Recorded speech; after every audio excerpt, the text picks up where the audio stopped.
Democratic आज़ाद party के अध्यक्ष गुलाम नबी आज़ाद ने बुधवार को जम्मू कश्मीर एडमिनिस्ट्रेशन को एंटी एनक्रोचमेंट ड्राइव के खिलाफ आगाह किया और कहा कि अगर घरों और छोटी दुकानों को तोड़ा गया तो हड़ताल और पथराव की संस्कृति फिर से लौट आएगी।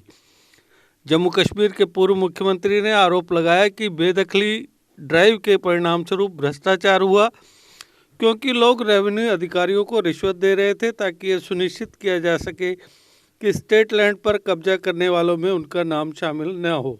आज़ाद ने गरीब आबादी को नुकसान नहीं पहुंचाने के आश्वासन के लिए केंद्रीय गृह मंत्री अमित शाह और उपराज्यपाल मनोज सिन्हा को धन्यवाद दिया, लेकिन मांग की कि संकटग्रस्त लोगों को राहत देने के लिए एक ऑफिशियल ऑर्डर जारी किया जाना चाहिए। उन्होंने कहा, सरकार ने कश्मीर में हड़ताल और पथराव की संस्कृति को खत्म करने जैसे कुछ अच्छे काम किए हैं। यह एक पॉजिटिव बात है जो हुई है, लेकिन अगर वे घरों और छोटी दुकानों को तोड़ना शुरू करते हैं तो इस बात की संभावना है कि हड़ताल और पथराव फिर से शुरू हो जाएगा और सरकार खुद इसके लिए जिम्मेदार होगी।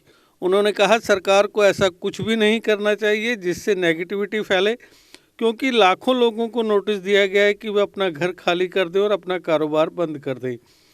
उन्होंने कहा, पहले हड़ताल और पथराव के लिए लोग जिम्मेदार थे, लेकिन अब अगर फिर से वही होता है तो सीधे तौर पर सरकार जिम्मेदार होगी। सरकार को नेगेटिविटी फैलाने के बजाय पॉजिटिविटी को भुनाना चाहिए। उन्होंने यह भी सुझाव दिया कि सरकार को इस ड्राइव को बंद कर देना चाहिए, क्योंकि ये उसके साथ साथ गरीबों का भी नुकसान है। मैं बड़े भूमि मालिकों, व्यापारियों, राजनेताओं या चोरों यानी भूमि हड़पने वालों के लिए नहीं बोल रहा।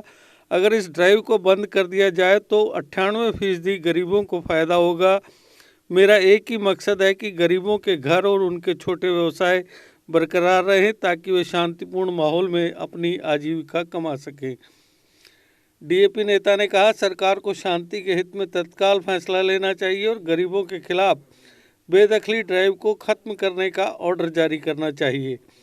इस ड्राइव ने भ्रष्टाचार भी पैदा किया है। पटवारी, तहसीलदार और अन्य रेवेन्यू ऑफिसर ये सुनिश्चित करने के लिए लोगों से पैसे ले रहे हैं, रिश्वत ले रहे हैं कि उनका नाम कब्जा करने वालों में शामिल न हो।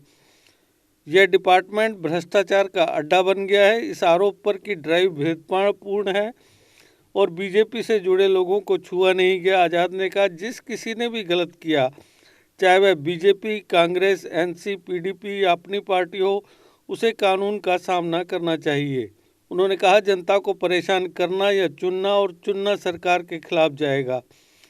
यह टकराव पैदा करेगा और स्थिति 1990 के दशक की पसंद पर लौटने के लिए बाध्य हो जाएगी। विधानसभा चुनाव बहुत लंबे समय से नहीं हुए हैं। बेरोजगारी बढ़ रही है और महंगाई आसमान छू रही है। हमें ऐसा माहौल मुहैया कराने की ज़रूरत है जहां लोग चैन की सांस ले सकें, लेकिन अपने ही देश में उनकी रातों की नींद हराम हो रही है।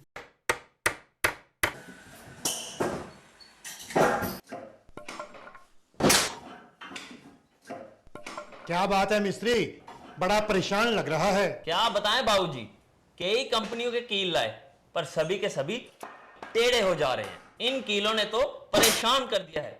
परेशानी दूर करनी है तो आरके इंडस्ट्रीज के स्ट्राइक ब्रांड के कील और कब्जे ही उपयोग करो, जो देते हैं मजबूती की गारंटी।